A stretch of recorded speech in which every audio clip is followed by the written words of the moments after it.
أما بعد، عن أبي هريرة رضي الله عنه أن رسول الله صلى الله عليه وسلم قال: يقول الله تعالى: ما لعبد المؤمن عندي جزاء إذا قبضت صفيه من أهل الدنيا ثم احتسبه إلا الجنة رواہ البخاری۔ محترم بھائیو، ابھی میں نے آپ کے سامنے صحیح بخاری کی روایت پڑھی ہے، اور اس حدیث کے راوی صحابی رسول ابو ہریرہ رضی اللہ عنہ ہیں۔ فرماتے ہیں کہ آپ صلی اللہ علیہ وسلم نے فرمایا کہ اللہ رب العالمین کا ارشاد ہے: ما لعبد المؤمن عندی جزاء اذا قبضت صفیہ من اہل الدنیا ثم احتسب الا الجنہ۔ جب کبھی میرا بندہ مومن اس مصیبت پر صبر کرتا ہے کہ میں اس کے دنیاوی لوگوں میں سے ایک عزیز کو اپنی طرف لے لیتا ہوں، اپنے آپ اب اس سے چھین لیتا ہوں، اور اس صبر کرنے کے ساتھ اس پر ثواب کی، نیکی کی امید رکھتا ہے، تو میں اس کو صرف ایک بدلہ دیتا ہوں، اور بدلہ جنت ہے۔ حاضرین گرامی، اس حدیث میں پیارے نبی فرماتے ہیں کہ اللہ رب العالمین نے فرمایا، مطلب ہے کہ حدیث قدسی ہے۔ کیا فرمایا اللہ رب العالمین نے؟ اللہ رب العالمین کا فرمان یہ ہے کہ جب کبھی میں اپنے مومن بندوں کے عزیز لوگوں میں، قریبی لوگوں میں سے کسی کو اٹھا لیتا ہوں، موت دے دیتا ہوں، وفات دے دیتا ہوں، کسی کا بچہ انتقال کر گیا، کسی کا بھائی انتقال کر گیا، کسی کی بہن انتقال کر گئی، کسی کے والدین انتقال کر گئے، تو دنیاوی لوگوں میں سے کسی عزیز کو اگر میں اٹھا لوں، موت دے دوں، انتقال اس کا ہو جائے، وہ بندہ مومن اس وقت صبر کرتا ہے۔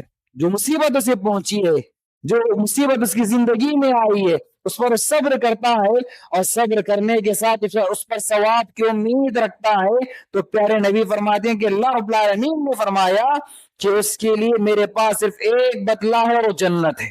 صرف ایک بدلہ ہے، وہ جنت ہے۔ سبحان اللہ۔ دیکھیے، صبر ایک ایسی عظیم نیکی ہے کہ اس پر اللہ رب العالمین فرما رہا ہے کہ میں اس کو جنت عطا کروں گا، میں اس کو جنت سے نوازوں گا۔ اور سبحان اللہ، اللہ رب العالمین کا اصول اور سنت ہے کہ آزمائش جتنی بڑی ہوتی ہے، پھر بھی اس کا اسی قدر ہوتا ہے۔ نیکی جتنی بڑی ہوتی ہے، اس کا ثواب بھی اسی قدر بڑا ہوتا ہے۔ کسی عزیز کا وفات پا جانا یہ کوئی آسان بات نہیں، اس پر صبر کرنا، اس پر صبر سے کام لینا کوئی آسان کام نہیں۔ بچے کا کھونا ایک اتنا بڑا غم ہے۔ اس باپ سے پوچھیے جس نے اپنی آنکھوں سے اپنے بچے کی جان نکلتی ہوئی دیکھی ہے، اس ماں سے پوچھیے جس نے اپنی آنکھوں سے اپنے بچے کو دم توڑتے ہوئے دیکھا ہو، اور کسی بھائی کا انتقال کر جانا، اس بھائی سے پوچھیے جس نے اپنے بھائی کھویا ہو، بہن کا انتقال کر جانا، اس بہن سے پوچھیے جس نے اپنے بہن کو کھویا ہو، اور والدین کا انتقال کر جانا، اس بچی سے پوچھیے جس کے سر سے ماں باپ کا سایہ اٹھ چکا ہے۔ تو حاضرین گرامی، ان مصیبتوں پر صبر کرنا کوئی آسان کام نہیں۔ کہنا تو بڑا آسان ہے، لیکن جب مصیبت آتی ہے اس پر صبر کرنا، بچے کے انتقال پر صبر کرنا، بھائی بہن کے انتقال پر صبر کرنا، ماں باپ کے انتقال پر صبر کرنا کوئی آسان کام نہیں۔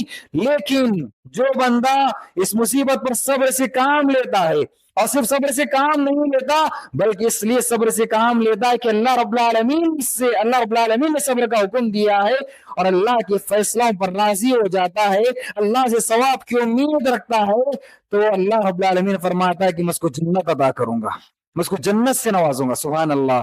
اور اللہ رب العالمین کا فرمان ہے انما یوفی الصابرون اجرهم بغیر حساب۔ اللہ رب العالمین اپنے صبر کرنے والے بندوں کو بے حساب اجر عطا کرتا ہے، بے حساب اجر عطا کرتا ہے۔ اور مفسرین نے لکھا کہ اللہ رب العالمین بے شمار نعمتوں سے اس کو نوازے گا، جو صبر کرتے ہیں اس کو بے شمار نعمتوں سے نوازے گا، بہت سارے ثواب سے اس کو نوازے گا، اور اس کی انتہا، اس کا آخری درجہ جنت ہے، اس کا آخری درجہ جنت ہے۔ بے شمار نعمتیں اس کو ملیں گی، لیکن سب سے بڑی نعمت جو ملے گی وہ یہی جنت، اس حدیث میں پیارے نبی نے فرمایا۔